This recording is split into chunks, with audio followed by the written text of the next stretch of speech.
Hi all, നിഹാവ് rock ഡിസൈൻസിൻ്റെ പുതിയൊരു വീഡിയോയിലോട്ട് എല്ലാവർക്കും സ്വാഗതം. അപ്പോൾ ഇന്ന് നമ്മൾ ചെറിയൊരു സ്റ്റിച്ചിങ് വ്ളോഗും കാര്യങ്ങളൊക്കെ ആയിട്ടാണ് കേട്ടോ വന്നിട്ടുള്ളത്. അപ്പോൾ ഇതൊരു 6 മാസമായിട്ടുള്ള ബേബിക്ക് വേണ്ടിയിട്ടാണ് നമ്മൾ സ്റ്റിച്ച് ചെയ്ത് എടുക്കുന്നത്. ഇങ്ങനെ നമ്മൾ മെഷർമെൻറ്റ് പറയുന്ന സമയത്ത് ഒരിക്കലും നിങ്ങൾ എന്ത് ചെയ്യരുത്, 6 മാസമായിട്ടുള്ള കുട്ടിക്ക് വേണ്ടിയിട്ട് ഈ ഒരു മെഷർമെൻറ്റ് എടുത്ത് സ്റ്റിച്ച് ചെയ്യരുത് കേട്ടോ. ഓരോ കുട്ടിയുടെ സൈസിനനുസരിച്ചിട്ട് നമ്മൾ എന്ത് ചെയ്യണം, ഇറക്കത്തിലും അതേപോലെ ചെസ്റ്റിൻ്റെ വിടുത്തിലൊക്കെ വ്യത്യാസങ്ങൾ വരുത്താനുണ്ട് കേട്ടോ. അങ്ങനെ നമ്മൾ യോക്കിൻ്റെ ആ ഒരു ഭാഗം കട്ട് ചെയ്തെടുത്തിട്ടുണ്ട്. ആദ്യം തന്നെ നമ്മൾ എപ്പോഴും കട്ട് ചെയ്തെടുക്കുക കോട്ടൺ ലൈനിങ്ങിലാണ്. അങ്ങനെ കറക്റ്റ് മെഷർമെൻറ്റ് കോട്ടൺ ലൈനിങ്ങിൽ കട്ട് ചെയ്തെടുത്തതിന് ശേഷം ക്രേപ്പ് ലൈനിങ് സെയിം അളവിലൊരു സ്ക്വയർ പീസായിട്ട് കട്ട് ചെയ്തെടുക്കുകയാണ് ചെയ്യുന്നത്. ഫ്രണ്ടിലേക്കും ബാക്കിലേക്കും നമ്മൾ ഇതേ രീതിക്ക് തന്നെയാണ് ക്രേപ്പ് ലൈനിങ്ങിൽ കട്ട് ചെയ്തെടുക്കുന്നത് കേട്ടോ. ഞാൻ എപ്പോഴും ഈ ഒരു രീതിക്കാണ് കട്ട് ചെയ്തെടുക്കാറും അതേപോലെ തന്നെ സ്റ്റിച്ച് ചെയ്തെടുക്കാറുള്ളത് കേട്ടോ. ഇനിയിപ്പോൾ സ്റ്റിച്ച് ചെയ്തെടുക്കാൻ വേണ്ടിയിട്ട് ആദ്യം തന്നെ ക്രേപ്പ് ലൈനിങ് ഇവിടെ വെച്ചിട്ടുണ്ട്. അതിൻ്റെ മുകൾ ഭാഗത്തേക്കായിട്ട് നമ്മുടെ വർക്ക് പീസിൻ്റെ ഭാഗം വെച്ച് കൊടുത്തിട്ടുണ്ട്. അപ്പോൾ നല്ല ഭാഗമാണ് ഇപ്പോൾ നമ്മൾ കണ്ടുകൊണ്ടിരിക്കുന്നത്. അതിൻ്റെ മുകൾ ഭാഗത്തേക്കായിട്ട് നമ്മൾ കോട്ടൺ ലൈനിങ്ങിൽ കട്ട് ചെയ്ത് വെച്ച ആ ഒരു പീസിനെ കറക്റ്റായിട്ട് തന്നെ വെച്ച് കൊടുത്തിട്ടുണ്ട് കേട്ടോ. ഇങ്ങനെ നമ്മൾ ചെയ്തെടുക്കുന്ന സമയത്ത് എന്താണെന്ന് പറയുക, നമുക്ക് മെഷർമെൻറ്റിലൊന്നും വേരിയേഷൻസ് വരില്ല. ഇപ്പോൾ നമ്മൾ ക്രേപ്പ് ലൈനിങ്ങും അതേപോലെ വർക്ക് പീസും ഒക്കെ സെയിം ആയിട്ട്, അതായത് കോട്ടൺ ലൈനിങ്ങിന് സെയിം ആയിട്ടാണ് കട്ട് ചെയ്തെടുക്കുന്നത് എന്നുണ്ടെങ്കിൽ നമ്മൾ സ്റ്റിച്ച് ചെയ്തെടുക്കുമ്പോൾ ചെറിയ ചെറിയ വേരിയേഷൻസ് വരാനുള്ള ചാൻസ് ഉണ്ട്. അപ്പോൾ നമ്മൾ എന്ത് ചെയ്യും, അങ്ങോട്ടേക്കും ഇങ്ങോട്ടേക്കൊക്കെ വലിച്ചിട്ട് അത് കൃത്യമാക്കി കൊടുക്കൂലേ. അപ്പോൾ നമുക്ക് ക്ലോത്ത് ചില ഭാഗങ്ങളിലൊക്കെ ചെറിയ രീതിക്ക് ഫോൾഡിങ് വരാനൊക്കെ ചാൻസ് ഉണ്ട് കേട്ടോ. അതായത് നമ്മളെ ക്രേപ്പ് ലൈനിങ്ങിലൊക്കെ ചെറിയ രീതിക്ക് നമുക്ക് ഫോൾഡ് ഇങ്ങനെ ഉൾഭാഗത്തൊക്കെ വന്നുകൊണ്ടിരിക്കും. അപ്പോൾ അതൊക്കെ ഇല്ലാതിരിക്കാൻ വേണ്ടിയിട്ടാണ് നമ്മൾ ഈ ഒരു രീതിക്ക് കട്ട് ചെയ്തിട്ട് സ്റ്റിച്ച് ചെയ്തെടുക്കുന്നത്. അപ്പോൾ ഇതിൽ വീനക്കാണ് കൊടുക്കുന്നത്, അതുകൊണ്ട് തന്നെ വീനക്ക് നമുക്ക് കറക്റ്റായിട്ട് വേണം മാർക്ക് ചെയ്ത് കൊടുക്കാൻ. വീനക്ക് കറക്റ്റായിട്ട് സ്റ്റിച്ച് ചെയ്തെടുത്താൽ മാത്രമേ നമുക്ക് നല്ല പെർഫെക്റ്റ് ആയിട്ട് നമ്മുടെ വീനക്കിനെ കിട്ടുള്ളൂ. ഇനി രണ്ട് ഭാഗത്തും നമുക്ക് എന്ത് ചെയ്യാം, 1/4 ഇഞ്ച് വിടത്തിൽ ഈ ഒരു വീനക്ക് കറക്റ്റായിട്ട് വരച്ചു കൊടുക്കാം. ഫ്രണ്ട് പീസ് അവിടെ നമ്മൾ മാറ്റി വെച്ചിട്ടുണ്ട് കേട്ടോ. അങ്ങനെ വരച്ച് പിന്നൊക്കെ ചെയ്ത് മാറ്റി വെച്ചിട്ടുണ്ട്. ആദ്യം തന്നെ നമ്മൾ ബാക്ക് പീസിൻ്റെ എല്ലാ പണികളും തീർത്ത് വെക്കുകയാണ് ചെയ്യാറുള്ളത്. അതാണ് സ്റ്റിച്ച് ചെയ്യുന്ന സമയത്ത് ഏറ്റവും സിമ്പിളായിട്ട് എനിക്ക് തോന്നിയിട്ടുള്ളത് കേട്ടോ. നമ്മൾ ഫ്രണ്ട് പീസ് വെച്ച് അതേപോലെ തന്നെയാണ് ബാക്ക് പീസും ചെയ്തെടുക്കുന്നത്. ക്രേപ്പ് ലൈനിങ് വെച്ച് കൊടുത്തിട്ടുണ്ട്. അതിൻ്റെ മുകൾ ഭാഗത്ത് നമ്മുടെ വർക്ക് പീസ് വെച്ച് കൊടുക്കണം. അതിൻ്റെ മുകൾ ഭാഗത്തേക്കായിട്ട് ഇതാ നമ്മുടെ ഈ ഒരു പീസും കൂടി വെച്ച് കൊടുക്കാൻ കേട്ടോ. ഇതാണ് നമ്മളെ ബാക്ക് പീസിൽ കോട്ടൺ ലൈനിങ്ങിനെ കട്ട് ചെയ്ത് എടുത്തിട്ടുള്ളത്.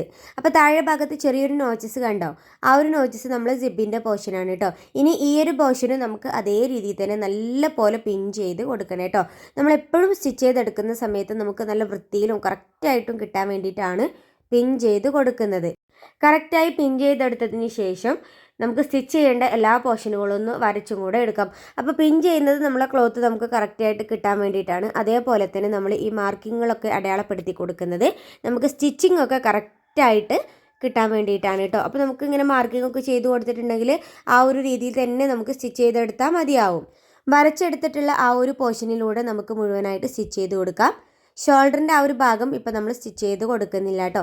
നമ്മളെ മെയിൻ ഫാബ്രിക്കിലും ക്രേപ്പ് ലൈനിങ്ങിലും മാത്രമാണ് അങ്ങനെ സ്റ്റിച്ച് ചെയ്ത് പോന്നിട്ടുള്ളത് ഷോൾഡറിൻ്റെ ആ ഒരു ഭാഗം. പിന്നെ ഇതാ നെക്ക് സ്റ്റിച്ച് ചെയ്തെടുത്തു. അതേപോലെ തന്നെ ബാക്ക് പോർഷൻ ആയതുകൊണ്ട് നമ്മൾ സെപ്പറേറ്റ് ആക്കി എടുത്തിട്ടില്ലേ നമുക്ക് സിബ് വെക്കാൻ വേണ്ടിയിട്ട്. അപ്പോൾ അതുകൊണ്ട് താഴെ ഭാഗം വരെ നമുക്ക് സിബിൻ്റെ ആ ഒരു പോർഷനും കൂടെ ചെയ്തെടുക്കാം. അപ്പോൾ ഇങ്ങനെ സ്റ്റിച്ച് ചെയ്തെടുക്കുമ്പോൾ നമുക്ക് ഒരു ഭാഗത്തും ഒരു തരത്തിലുള്ള കൺഫ്യൂഷൻസും വരാതെ നല്ലപോലെ നമുക്ക് സ്റ്റിച്ച് ചെയ്തെടുക്കാൻ വേണ്ടിയിട്ട് പറ്റും കേട്ടോ. പിന്നെ നമ്മൾ സ്റ്റിച്ച് ചെയ്തെടുക്കുന്ന സമയത്ത് ക്ലോത്തിനെ എപ്പോഴും മൂവാക്കി വേണം സ്റ്റിച്ച് ചെയ്ത് കൊടുക്കാനായിട്ട് കേട്ടോ. നമ്മളൊരിക്കലും നമ്മളെ ഇഷ്ടത്തിന് ക്ലോത്തിനെ വിട്ടു കൊടുക്കരുത്. ക്ലോത്ത് എങ്ങനെയാണോ നമുക്ക് കിട്ടുന്നത് അതേപോലെ വേണം നമ്മൾ സ്റ്റിച്ച് ചെയ്ത് കൊടുക്കാനായിട്ട് കേട്ടോ. നമ്മളുടേതായിട്ടുള്ള ഇഷ്ടത്തിന് നമ്മൾ ക്ലോത്തിനെ ഒരിക്കലും ഒരു തരത്തിലും അഡ്ജസ്റ്റ് ചെയ്ത് കൊടുക്കരുത്. ക്ലോത്ത് എങ്ങനെയാണോ കറക്റ്റായിട്ട് നിൽക്കുന്നത് ആ ഒരു രീതിക്ക് വെച്ചിട്ട് വേണം എപ്പോഴും നമ്മൾ സ്റ്റിച്ച് ചെയ്ത് എടുക്കാനായിട്ട്. ഇനി ബാക്കി വന്നിട്ടുള്ള ഈ ഒരു പീസസിനെയൊക്കെ നമുക്ക് കറക്റ്റായിട്ട് തന്നെ ഒന്ന് കട്ട് ചെയ്ത് മാറ്റാം.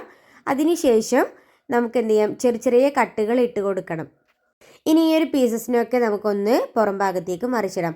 അങ്ങനെ നമ്മുടെ ബാക്ക് പീസ് രണ്ടും ഇവിടെ റെഡി ആയിട്ടുണ്ട്. ഈ ഒരു പീസും നമുക്ക് അതേപോലെ തന്നെ ഫ്രണ്ടിലോട്ട് നമുക്ക് മറിച്ചിടാം കേട്ടോ. ചെറിയ കട്ടുകൾ ഇട്ട് കൊടുക്കാൻ ഒരിക്കലും മറന്നു പോകരുത്. നമ്മുടെ നെക്കും ആം ഹോളും ഒക്കെ നമുക്ക് കറക്റ്റായിട്ട് കിട്ടാൻ വേണ്ടിയിട്ടാണ് ഈ ഒരു രീതിക്ക് നമ്മൾ ചെറിയ കട്ടുകൾ ഇട്ട് കൊടുക്കുന്നത്. അതേപോലെ തന്നെ നമ്മൾ മുൻഭാഗത്തേക്ക് മറിച്ചെടുക്കുന്ന സമയത്ത് നമ്മുടെ ആം ഹോളും നെക്കിൻ്റെ ആ ഒരു ഭാഗങ്ങളൊക്കെ നമുക്ക് എപ്പോഴും കറക്റ്റായിട്ട് വേണം കിട്ടാൻ. അങ്ങനെ ഇനി നമ്മൾ ബാക്ക് പോർഷനിൽ സിബും കൂടെ വെച്ചെടുക്കുകയാണ്. അപ്പോൾ നമ്മൾ സിബിന് വേണ്ടിയിട്ട് 3/4 ഇഞ്ച് മാർക്ക് ചെയ്ത് കൊടുത്തിട്ടുണ്ടായിരുന്നു. ആ ഒരു 3/4 ഇഞ്ചിൽ 1.5 ഇഞ്ച് സ്ട്രെയിറ്റ് ആയിട്ട് മുകൾ ഭാഗത്തേക്ക് സ്റ്റിച്ച് ചെയ്ത് കൊടുക്കാൻ കേട്ടോ.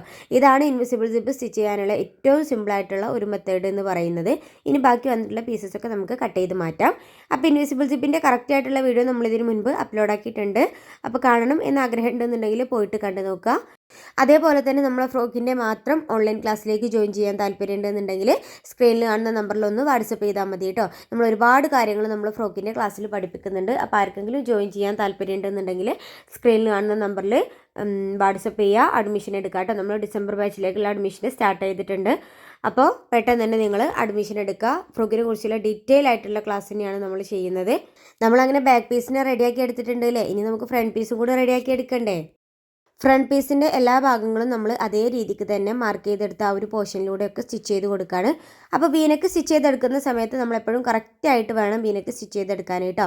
ഇല്ലാന്നുണ്ടെങ്കിൽ നമുക്ക് വീനക്ക് കറക്റ്റായിട്ട് കിട്ടില്ല. വീനക്ക് നമ്മളെപ്പോഴും സ്ട്രെയിറ്റ് ആയിട്ട് വേണം സ്റ്റിച്ച് ചെയ്ത് കൊടുക്കാൻ. ആ കോൺ വരുന്ന ഭാഗത്ത് ആ ഒരു ഭാഗത്ത് നമ്മൾ കറക്റ്റായിട്ട് വേണം സ്റ്റിച്ച് ചെയ്ത് കൊടുക്കാൻ.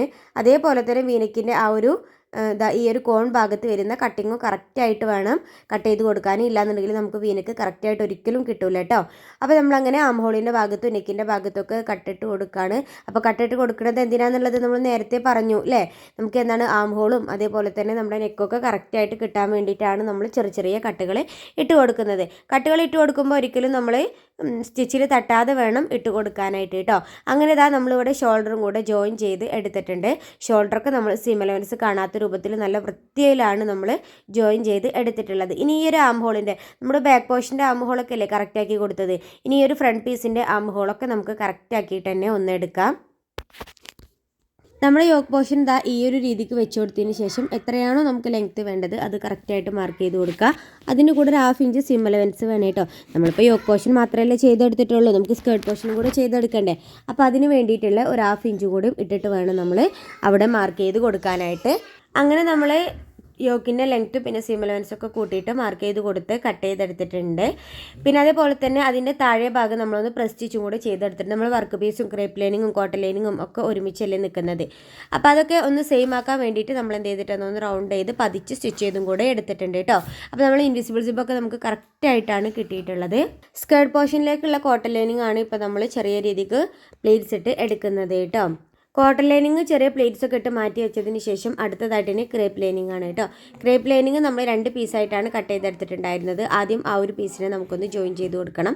അപ്പോൾ ഈ ഒരു ക്രേപ്പ് ലൈനിങ് ഒക്കെ നമ്മൾ സിം അലവൻസ് കാണാത്ത രൂപത്തിലാണ് സ്റ്റിച്ച് ചെയ്ത് എടുക്കുന്നത് കേട്ടോ. അപ്പോൾ അതിൻ്റെയൊക്കെ സ്കേർട്ട് പോർഷനിൽ എങ്ങനെയാണ് സിം അലവൻസ് കാണാതെ ചെയ്യുന്നത്, വേസ്റ്റിൽ എങ്ങനെയാണ് സിം അലവൻസ് കാണാതെ ചെയ്യുന്നത് ഒക്കെ നമ്മുടെ ക്ലാസ്സിൽ നമ്മൾ ഡീറ്റെയിൽ ആയിട്ട് തന്നെ പഠിക്കുന്നുണ്ട്. ഫ്രോക്കിൻ്റെ ക്ലാസ്സിലേക്ക് ജോയിൻ ചെയ്യാൻ താല്പര്യമുണ്ടെന്നുണ്ടെങ്കിൽ സ്ക്രീനിൽ കാണുന്ന നമ്പറിൽ നിങ്ങളൊന്ന് വാട്സപ്പ് ചെയ്താൽ മാത്രം മതിയാവും കേട്ടോ.